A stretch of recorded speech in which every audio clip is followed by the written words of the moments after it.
जब नंद बाबा को लगा तो नामकरण के लिए गर्गाचार्य जी को बुलाया। और त्रेता युग में जब राजा दशरथ जी को लगा तो रामचरितमानस में बाबा तुलसी लिखते हैं, नामकरण कर अवसर जानी, नामकरण कर अवसर जानी,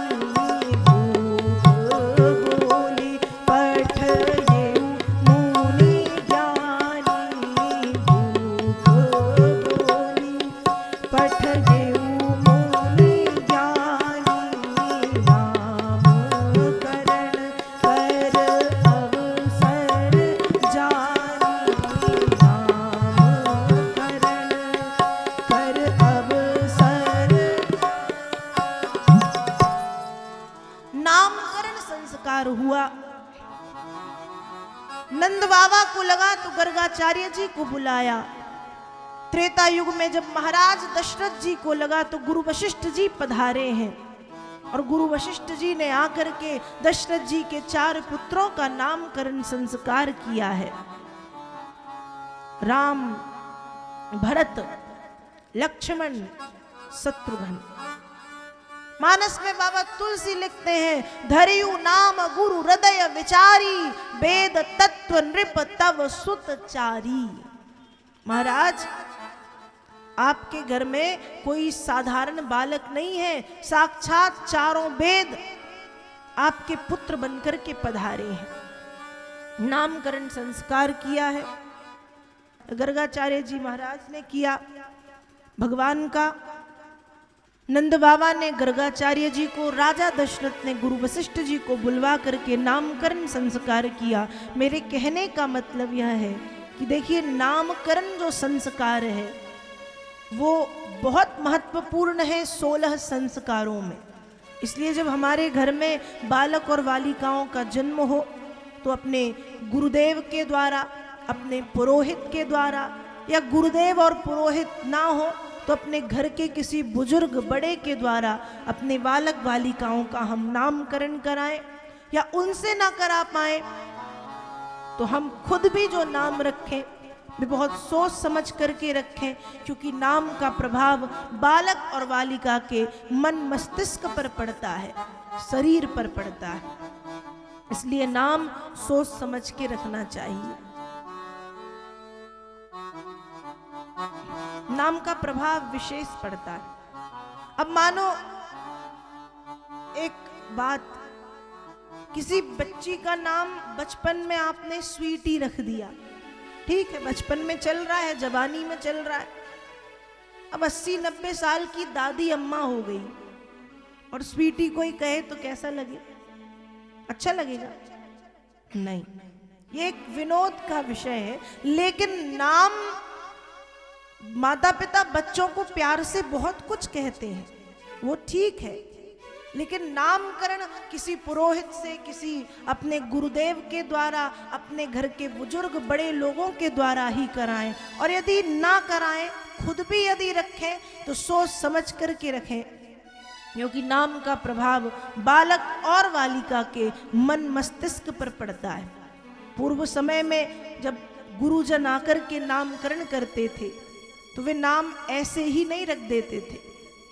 उस बालक बालिका के शरीर को, उसके चेहरे को, उसके नेत्रों के तेज को, उसके मुखमंडल की आभा को, अधरों की लालिमा को, उसकी छाती की लंबाई चौड़ाई को देख करके जो नाम देते थे, वैसे गुण उस बालक या बालिका में स्वतः आ जाते थे। इसलिए नामकरण सोच समझ करके ही करें या अपने गुरुजनों से कराएं। राजा दशरथ जी ने नामकरण के लिए वशिष्ठ जी को बुलाया है और वशिष्ठ जी नामकरण करते हैं। जो जो आनंद सिंधु सुख राशि, सी करते त्रैलोक सुपासी, राम सिया राम जय जय राम,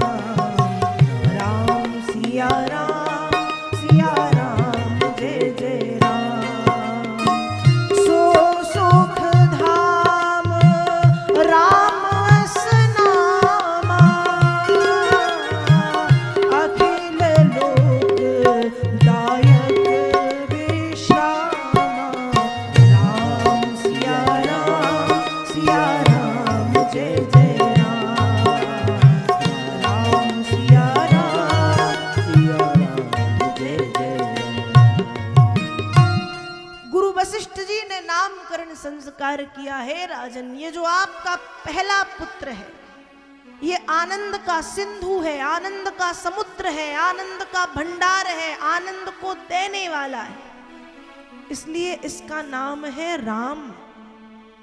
इनके नाम को जो लेगा उसके जीवन में आनंद ही आनंद बरसने लगेगा, इसलिए आनंद के दाता है, सुख के धाम है, सुख के सागर है, सुख के सिंधु है, राम कहलाएंगे।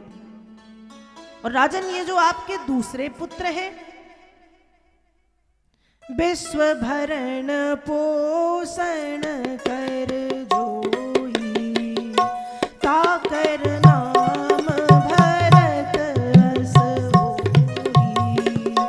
विश्व भरण पोषण कर जोई, ताकर नाम भरत अस होई, ताकर नाम भरत अस होई, ताकर नाम भरत अस होई।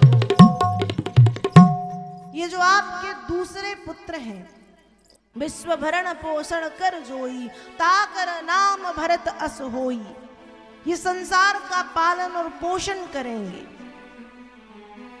इसलिए ये भरत कहलाएंगे। ये जो आपके तीसरे पुत्र हैं, लक्षण धाम राम प्रिय सकल जगत आधार, गुरु वशिष्ठ तहि राखा लक्ष्मण नाम उदार। ये जो तीसरे पुत्र हैं ये लक्षण धाम गुणों के धाम हैं, राम प्रिय, राम जी से इनका बड़ा प्रेम है, राम इन्हें बहुत प्रेम करते हैं, ये राम को बहुत प्रेम करते हैं। सकल जगत आधार, ये संपूर्ण सृष्टि के आधार हैं, ये सारी पृथ्वी को अपने सिर पर धारण की पृथ्वी के आधार हैं ये। गुरु वशिष्ठ तहि राखा लक्ष्मण नाम उदार, इसलिए ये लक्ष्मण कहलाएंगे। और फिर राजा दशरथ से वशिष्ठ जी ने कहा है कि भगवान जाके सुमिरन तेरी पुनासा, नाम शत्रुघ्न वेद प्रकाशा। ये जो आपके चौथे पुत्र हैं, इनके नाम का जो स्मरण करेंगे उनके शत्रु भाग जाएंगे, शत्रुओं के ऊपर इनका नाम बल की तरह कार्य करेगा, घन की तरह, इसलिए ये शत्रुघ्न कहलाएंगे। नामकरण संस्कार हुआ है, राम भरत लक्ष्मण शत्रुघ्न।